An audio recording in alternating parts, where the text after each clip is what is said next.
It's the other people show. They gotta do the mic test, don't you know? It's the other people show. They'll tell you things you wish you didn't know. It's the other people show.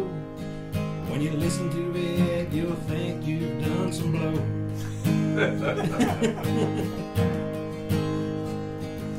It's the other people show. Have so much fun, it'll go so fast, it'll never go slow. Other people show.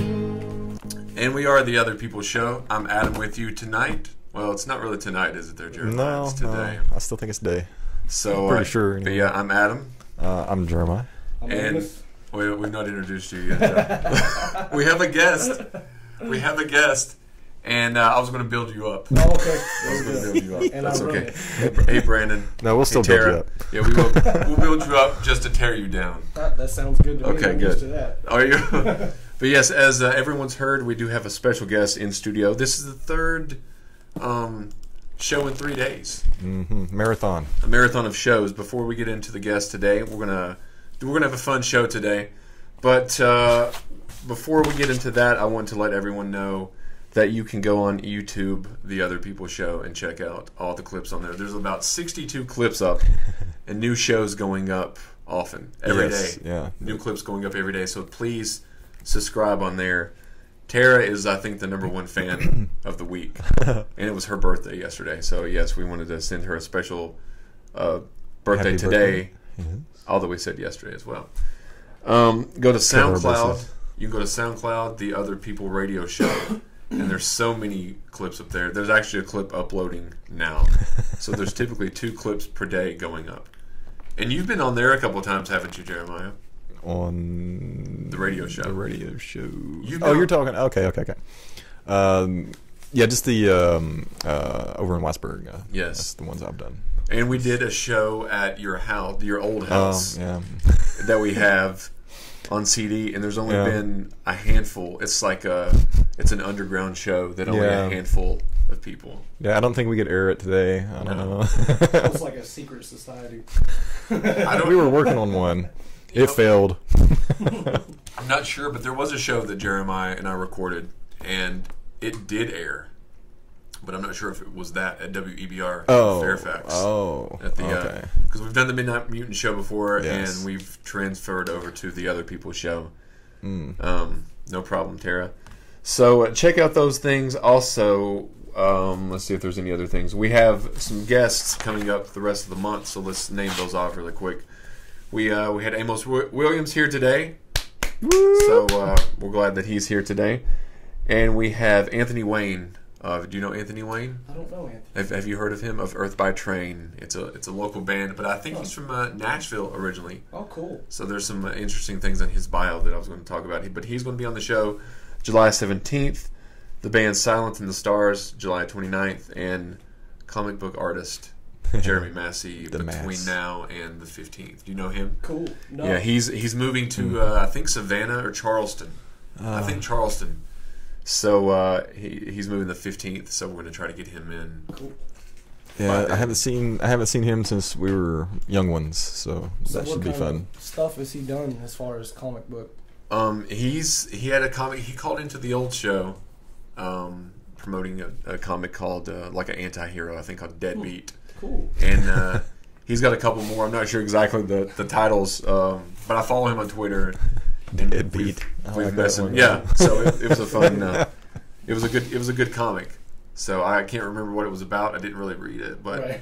check it out anyway. Look at the pictures. Yes, look. I read the synopsis when I interviewed him, and then I had a sheet. But you may know him from A Christmas Carol, Turning the Screw, a video from Porno Arcade. What was the video called? No Chance. It's on YouTube. Okay, It just came out a couple months ago. we'll put a link on there Yeah. on the clip. Linking that. And Red Noses with the UVAY's production. Just did some stuff behind the scenes. Some behind the scenes stuff.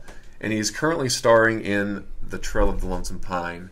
Woo! And this will be where we could insert a clip here. Right. Yeah. If we so possibly insert a clip. I'm thinking that. Yeah. Okay, so this is you want to set this clip up before we cut to you? Sure. Okay. Sure. The clip that you're about to see is the courtroom scene. Trail of Lonesome Pine. Just try to remember for legal reasons. This is copyrighted, so enjoy it. A majority of the cast is in this scene. It's a really good scene. Goes into there are 6 total leads. Lead characters: June Tolliver, Jack Hale. June's a mountain girl. Jack Hale's a engineer, coal mining engineer, who's considered a foreigner to the rest of them. Dang foreigners, yep. But then you have Red Fox Taylor, Judd Tolliver, Dave Tolliver, and Roof Tolliver. In this scene, Roof is getting convicted of murder of Edwin Maccabee, who he killed trying to kill me. So I'm not going to spoil it for you if you haven't seen it, but this is the courtroom scene where he's getting convicted. Okay, so here it is. Whether you talkers and Phelan's like it or not, the law has come, and the law has come to stay. If any of you try to take the defendant out of this court of justice, the guns you see here will be turned loose on you. If it comes down to it, we'll fight you both. You've been warned. I advise you to act accordingly.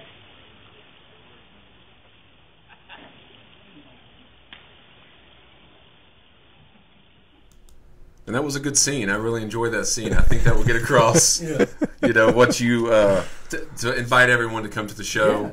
It's a good scene, well acted scene, diverse cast. Looks really good. So, Amos, let's get into the meat and potatoes of the show. Okay. No, but we have. First of all, do you have any plans for the 4th of July? The 4th of July is coming up. What, Tuesday? Mm-hmm. Do you have any fun plans? Oh yeah, I'll probably enjoy the day off, and I don't have a show that night. Probably drink a little bit of whiskey. And What's your whiskey of choice, would you say? My whiskey of choice would probably have to be Jack, even though I drink Aristocrat because it is a lot cheaper and I can consume more of it. Right. So, which I always drink responsibly, but that's always good. Hopefully, I won't catch myself on fire this year. Oh, okay. On fireworks, but oh, is that what happened in the 4th of July past? Oh yes. Interesting. We'll get you a suit and you can gear up before you go out. Right, one of those fire suits. Yeah. We'll get you full-on protection. Have a nice, safe 4th of July. Have you had any interesting things happen on 4th of July, Jeremiah? I've just been hit with some Roman candles. I think that's been about it. Really? You know, you're pointing at them. But have you ever really went to seek out the fireworks? No. I was kind of lucky in the neighborhoods I grew up in. Like, everybody, it seemed like that I was between were like huge fireworks fans, so they would just have that one massive show for everybody in the neighborhood. So once many years ago, it was a couple guys I did the radio show with in the past, Vogue and Maytag, for the people that have listened in the past. We went to Pigeon Forge, and they have that they have a lot of fireworks places down there, I guess. They'd went in and they both purchased I think the Maytag purchased like $200 worth of fireworks. Vogue got like 50, and then they were like, "You're not getting anything," and I was like, "Why should I? Look at what you guys bought." I didn't buy anything. They're walking out with a trunk, you know. Yeah, I was like, why do I need anything? He gets some sparklers, you know. So yeah, you can direct them. I walked out with spending no money on that trip. That was a fun trip. That was also a trip to Splash Country. Have you been to Splash Country before? No, I have not. I've been to I had auditions in Dollywood a few months ago. You did. Yeah, you just come from those, I think, first time you were ever here. So. Well, actually, I stayed the night before here, and got up with Jesse Carter and went to auditions. Oh, yeah, that's right. We went to, I stumbled into you one time in here. I didn't even realize you were in here. I was like, hey, man. I think that was the first time we officially met, wasn't Yes, it? Officially? that was the first time. Yeah. The darkness of the hallway. Just the darkness of Yeah. the hallway. The only light was that one stark naked light in the bathroom below. Or maybe that SpongeBob light might have been plugged in. It's hard to say. And I tell you, there was a lot of good people, a lot of good actors out there at those auditions. Hundreds of people. They had them dispersed all throughout the park. There was so many people there. Now, did you already have your, the monologue, or did they have you read a specific part of the production? Well, what they wanted was pretty much you to sing theatrically. If that makes any type of sense. I did my little thing. I saw some people that had so much talent get turned down. It was crazy. Like watching hundreds of people in front of me getting turned down, and I was like, they're amazing. Yeah. What are they thinking? But in this business, directors know what they want from the get-go. They'll have like a predetermined look and feel, I guess, off of people, and then because I mean, like for me, looking like you guys know more about that kind of process than I do. So for me, looking from the outside in, that does blow my mind. But like you just said, this person could be the most talented one ever, but they just don't have the right look, I guess. That's it. Kind of a look is a major thing. It's a major thing in film, especially. Adam, I'm sure you you know that. Yeah. Look is key, and directors know what they want, the type of look that they want, and the type of style of acting.